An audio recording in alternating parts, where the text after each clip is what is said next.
Alright guys, so I'm back here getting ready to set up this Aqueon LED mini cube 1.6 gallons. First thing I want to do, this is a look at the tank right here. So what I'm thinking about doing is picked up these little backgrounds that you can get. So I'm thinking about doing, you know, a black background, something like that on the tank. It'll take me a minute to cut this and tape it there, but that's the first thing I want to do. So give me a couple seconds, I'll take care of that, and I'll show you what it looks like.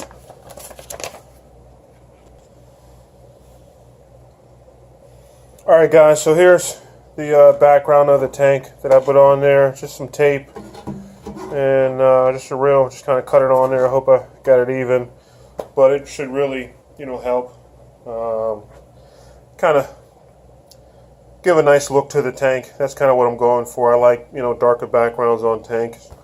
So we'll see how that looks. What I'm going to do now is start with the substrate, and for that I'm going to use some regular, you know, soil.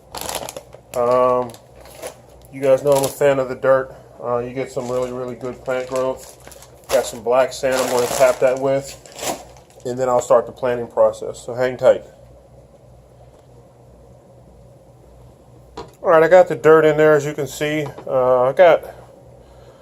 Hoping that's a good amount.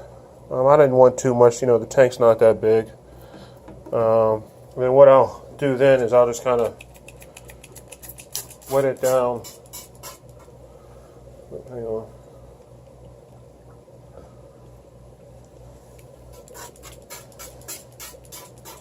Just kind of wet it down a little bit.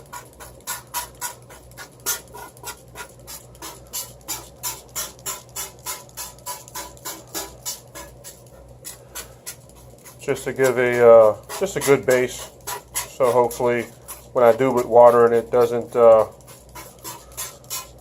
don't end up with a tank full of dirt, if you know what I mean. So let me do that, and then I'll start putting some sand on it.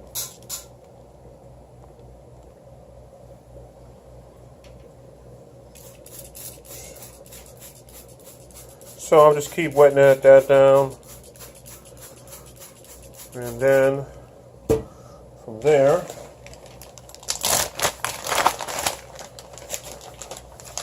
I'm going to cap this off with some sand, black sand.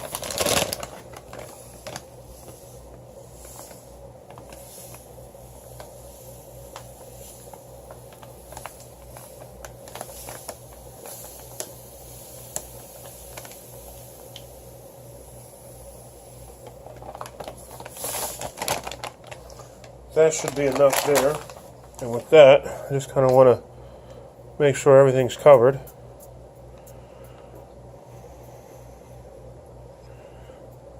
Sometimes with these smaller tanks, people, they say, you know, you can put slopes and stuff like that in the background. I think these tanks are too small, but, you know, I'll try it. We'll see what happens.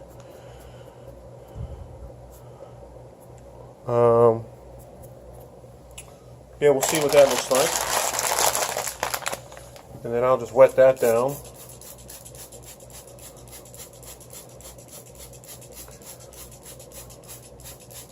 And really, the idea of wetting everything down is just kind of, you know, you start with the plants. You want the plants to really kind of attach and stick to the soil. So that's a look there. If you can, that might be too dark, but that's all. The dirt's completely covered with the sand. So we'll start the fun part here in a second. Start planting. Actually, before we start planting, the fun part, I mean, is actually doing the hardscape. So I'll show you guys what I have for the hardscape. We'll take a look at it, play around with some ideas, and hopefully we'll come up with something before the sun comes up. So for the hardscape, I found these really cool rocks. They look like sedimentary rocks right there. You can see the layers on them. I thought those would be pretty cool. Almost kind of look like a Egyptian pyramid. And then I have this piece of driftwood here. that I found at the local pet store. So I want to, come up with some ideas and, see what I can kind of configure here between these two and where I can fit some plants in and things like that. And hopefully I can come up with something decent.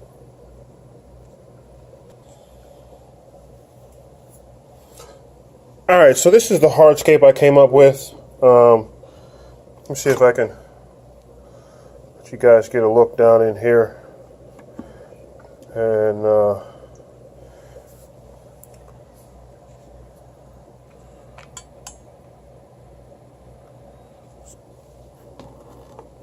so there's your hardscape there. And this piece of wood, this will move around, but I'll anchor it down in here in a second. But you got the two pieces of rock there, the piece of driftwood there in the middle. My goal is I'll do some plants back here and some smaller plants here in the front, a couple other plants back there, and that'll be a real simple scape. So now we're going to start with the planting process. So as far as the plants, I have the Java fern that was in the other bed of flow 2-gallon tank. I took that out, and then I'm going to use some of this top fin, this Bacopa, or also known as moneywort, which I have in one of my other tanks, and it's doing pretty well. And it's a pretty cool plant. It doesn't grow that big, but that's a look of it there. And I'll put some in the front, some towards the back. I probably won't use it all, but I'll use enough to hopefully have a nice scape. Alright guys, so here's the final scape. I know it's a little hard to see with the water on the tank and whatnot, but maybe I can give you a look down inside there. So we got the Java fern over here, the two stones that I was talking about, and the Bacopa, aka moneywort, there in the back. Got the filter on here, real simple filter. It's got a filter cartridge in there. I'll probably let that run for a week or so, then I'll swap that out with just a regular sponge once we get some beneficial bacteria built up. Like I said before, I'm going to siphon the water here in a minute from the top fin tank into this one, so it'll be cycled and ready to go, and I'll be able to put the fish in there, and hopefully this thing turns out pretty good. So give me a second and I'll do that. Okay guys, so here I am. I'm siphoning the water out of the bed of flow tank directly in to the new Aqueon tank. Just using gravity to kind of do its thing. I got some towels on top so it doesn't mess up the scape and things don't get too messy. But the water in there, the fish is still in there. I'll wait till this gets to a decent level, and it looks like it's almost full. Maybe another couple minutes, we'll be able to put the fish in, and we'll be all set up and ready to go.